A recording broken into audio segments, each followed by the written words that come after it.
大乡亲啊，你细汉的时阵，感觉上讨厌、上歹写、上头疼的字是倒一字咧？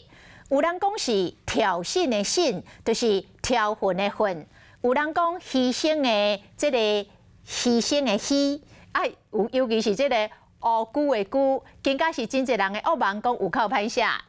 其实即摆吼，大家拢真依赖手机甲电脑拍字，真正要夹笔写字哦，一时时间有袂少字，拢真正袂记得要安怎写咯。那么灯会秀，大家安尼 one more two more， 那么写灯会秀的秀这字，哎呦喂，有够难。然后呢？然后一个寸是不是？再来嘞，我忘记了。乌龟的龟怎么写？哦，这个字更难。你这边怎么写？这边？对啊，忘了。你这边是打马虎是？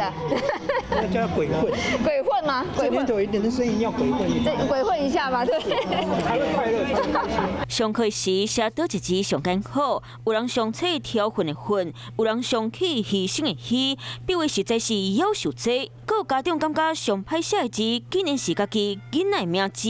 他就是去登记户口名簿的时候，他名字叫做玉溪嘛，他就是2个字都写错，他就说他那个部首不是这样子写错，然后最后还拿一本康熙字典出来给他，对，说字写错，他连错2个字，只有那个他自己的姓是写对的。这个爸爸你嘛较清醒哩，拢怪手机啊拍字拍个真惯势，大家写字别拢得咧放袂记哩。上一次写字是签结婚证书的时候吗？对，差不多到现在都没。差不多现在快50年了。快50年了。不过世界上上歹写的字，应该就是伊。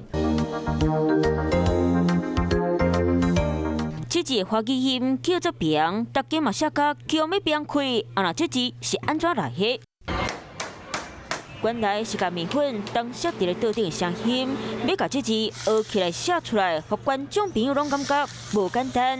嗨，我是庄宇杰，想要看到更多的新闻内容吗？赶快订阅华视新闻的 YouTube 频道，并且开启小铃铛，跟着宇杰一起看新闻吧。